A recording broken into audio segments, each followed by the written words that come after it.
hormati teman-teman dari Panja tentang RUU PTKS yang berbahagia, saya langsung saja masuk kepada konten yang mau saya sampaikan. Pertama, dari sejak pertemuan terakhir atau 2 pekan yang lalu, saya sudah mempertanyakan dan meminta supaya naskah akademik itu kita kaji.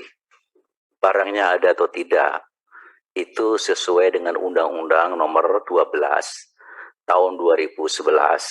Saya ngerti betul karena waktu itu tahun 2010 saya ikut membahas ya undang-undang itu. Dan itu kemudian berkonsekuensi secara serius.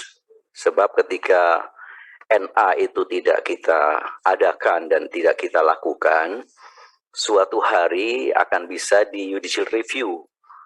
Dan akibatnya seluruhnya akan bisa dibatalkan oleh Mahkamah Konstitusi. Itu adalah konsekuensi.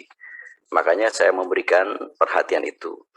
Dan sebaiknya memang naskah akademik itu adalah berisi tentang sebuah hasil kajian dan empirik yang sebenarnya di situ pengejawantahan terhadap kemana itu RUU dan mau apakan itu RUU. Yang kedua, saya menegaskan dari fraksi PKS itu bahwa kami juga sangat setuju bahwa penanganan atau terhadap korban, maksud saya terhadap kekerasan seks itu memang harus ditangani secara khusus. Tetapi jangan sampai solusi yang kita berikan, seperti yang pada waktu lalu sampaikan, memberikan solusi menimbulkan masalah. Bagusnya seperti pegadaian, ya kan? Memberikan solusi tanpa masalah itu. Jadi saya kasih ilustrasi saja. Kemarin kan sebagian anggota Panja kan sudah melakukan satu kunjungan kerja ke suatu negara yang ada kemiripan dengan Indonesia, terkait khususnya mengkonfirmasi dan menggali terhadap regulasi masalah kekerasan seks ini. Salah satunya misalnya ke Ekuador. Ada kesamaan dari 2 negara itu dengan kita. Meskipun tidak bisa disamakan secara apple to apple. Kesamaannya adalah kedua-dua negara itu, Ekuador itu 94% mereka mayoritas Katolik. Indonesia 86% mayoritas Muslim. Kayaknya Bang John perlu ke sana itu, Bang John. Kedua negara, kedua Katolik maupun Islam tidak setuju dengan adanya penyimpangan seks. Misalnya LGBT, misalnya kawin sejenis. Tetapi bedanya di Ekuador itu legal, LGBT itu. Di Indonesia tidak legal. Kenapa? Indonesia menganut negara yang menjunjung tinggi keagamaan atau agama. Ekuador secara konfirmatif mengatakan kami negara sekuler. Tidak peduli apa yang terjadi di gereja dengan yang menjadi kebijakan negara. Kebijakan negara hanya melindungi fenomena. Nah, pertanyaan saya adalah apakah sama kita dengan Ekuador? Tidak, tentunya. Kita punya konstitusi yang basis paling dasarnya adalah Pancasila, Ketuhanan Maha Esa. Pengingkaran secara tidak langsung itu menjadi sebuah pengkhianatan tidak langsung terhadap realitas seperti itu. Gitu. Nah, yang ketiga misalnya, bahkan di Ekuador itu dalam riset dan data mereka, 1 dari 4 perempuan itu pernah mengalami kekerasan seks. Di Indonesia jauh daripada itu. Tapi menariknya, sampai hari ini mereka tidak punya regulasi khusus mengatur tentang kekerasan seks, tapi diatur dari berbagai macam regulasi. Itu artinya apa? Kita masing-masing punya concern yang berbeda, gitu.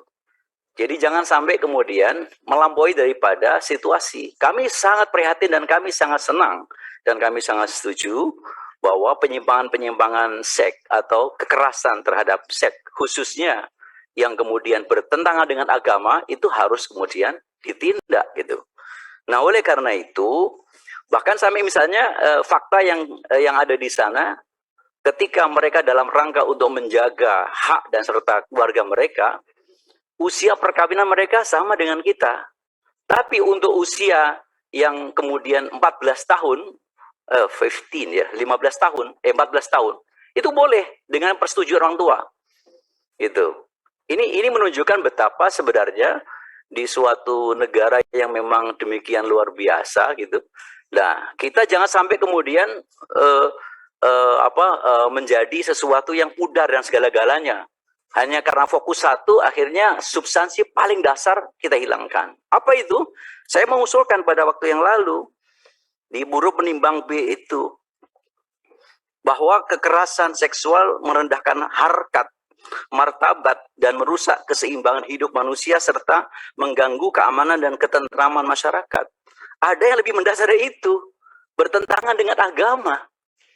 Dan itu tidak diakomodasi, karena takutnya kata agama, why? Kenapa? Itu. Tidak, ini bertentangan dengan agama. Memang kemudian ketika bertentangan dengan agama, ya berarti seluruh penyimpangan, seluruh kekerasan yang bertentangan agama, ya harus kemudian terakomodasi. Karena itu kemudian, jangan kemudian kaitan dengan korban semata. Karena yang korban nanti itu bukan hanya karena kekerasan, ada seks karena keras, ada seks karena suka sama suka. Itu kedua di korban. Dan data-data sangat rigid terkait dengan masalah korban akibat seks yang sexual consent, karena persetujuan itu juga banyak gitu. Gak kedengaran suaranya Pak Bukhari. Ya, gak kedengaran ya. Halo, cek. Jelas. Kami jelas. Mungkin beda sinyal kan. Ya. Jelas kok, jelas. Itu berarti perlu ada kabel secara khusus. Jelas sekali, Pun. Di mana Jelas, Pak, jelas. Lanjut, Pak Bukhari. Siap, terima kasih Kak Kamili. Lanjut yang lain jelas. Nah, jadi karena itu di huruf P ini saya mengusulkan dari kemarin. Ini bertentangan dengan itu. Yang kedua, fakta misalnya kekerasan online. Ini juga dahsyat sekali ini. Ini saya baru bisik-bisik dengan para konsultan kami di sebelah kanan saya ini. Jadi kekerasan seksual melalui online juga dahsyat. Fakta contoh misalnya, ada anak-anak atau orang siapapun. Ketika ada sengaja, ada tidak sengaja. Lalu kemudian melakukan sesuatu. Foto, lalu kemudian dengan itu, fotonya akhirnya dikolek oleh admin. Lalu kemudian admin itu bisa dijadikan sebagai sarana untuk menekan, untuk pressure yang bersangkutan harus mau melakukan hubungan seks. Ini juga situasi yang ke depan saya kira itu sangat-sangat mengkhawatirkan. Dan itu saya kira juga perlu harus diakomodasi di dalam RUU ini. Tidak bisa kita hanya concern satu kata lalu kemudian selesai. Persoalan waktu, saya yakin ini waktu. Kalau penyelesaian waktu itu teknis. Tapi kalau konten itu adalah inti. Karena itu harus mendahulukan inti atas yang bukan inti. Kami sepakat bahwa situasi ini perlu kemudian ada penanganan khusus. Tapi jangan sampai seperti dewa mabok. Dia tidak memiliki kesadaran yang lebih jauh. Dia tidak tahu kanan kirinya. Hanya satu saja. Sehingga nanti akhirnya menimbulkan implikasi-implikasi yang sangat banyak sekali. Jadi itu saya kira, terus kemudian yang ketiga, kami juga kemarin menyetujui. Perlunya ada pendekatan ini adalah kaitan dengan masalah bukan sekedar penanganan, bukan sekedar penindakan, tetapi harus ada tindakan yang bersifat bersifat preventif. Karena itu tempo hari usulan dari Prof. Maliki itu sangat setuju. Jadi concernnya atau misalnya intensnya daripada RUU ini tidak hanya sekedar penindakan, tetapi pencegahan. Nah karena itu menjadi relevan. Pasal-pasal pencegahan harus didahulukan. Kami di fraksi PKS sudah memiliki DIM secara tertulis, memudahkan teman-teman untuk kemudian bisa diakomodasi. Nanti kita langsung kasihkan secara tertulis ini, kami sudah langsung bisa kemudian masukan-masukan itu. Nah kemudian yang berikutnya Pak Willy, ini terkait dengan masalah azas dan tujuan. Ini tadi juga terkait dengan pasal 3, terima kasih ini sudah diakomodasi adanya satu tujuan dan kemudian asas.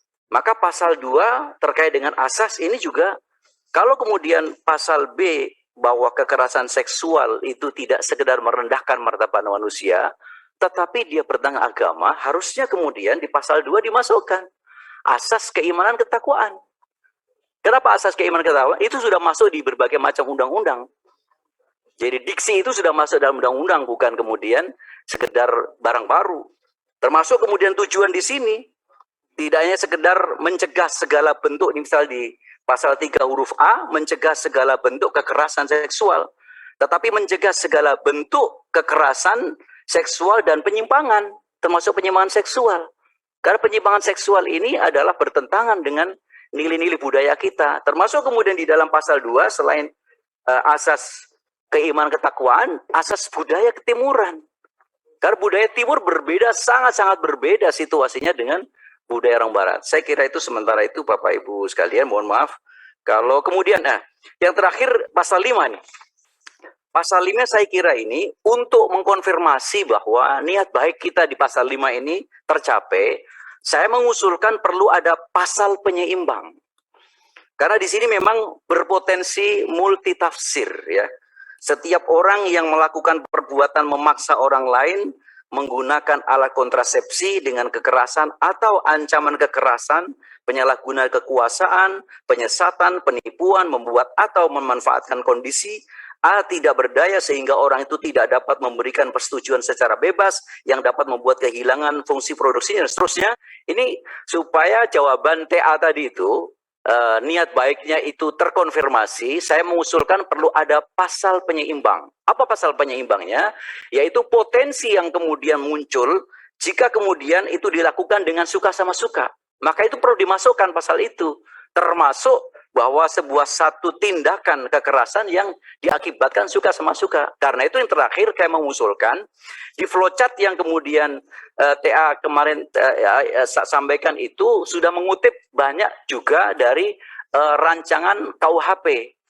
Nah, saya mengusulkan bukan sekedar konteks itu yang kemudian diusulkan, yang dimasukkan, tetapi rancangan KUHP yang terkait dengan tindak pidana susila yang itu sudah dibahas di Komisi 3, tinggal satu langkah tok saja, itu ditarik saja, lebih gampang menyempurnakan terhadap postur dan kemudian isi daripada undang-undang ini. Nah, kalau kemudian rancangan tindak pidana susila itu dimasukkan, saya kira itu akan banyak hal yang bisa mempermudah kita, mempercepat terhadap penyelesaian rancangan undang-undang ini. Saya kira itu, terima kasih, mohon maaf, kurang lebih, assalamualaikum warahmatullahi wabarakatuh. Waalaikumsalam warahmatullahi wabarakatuh.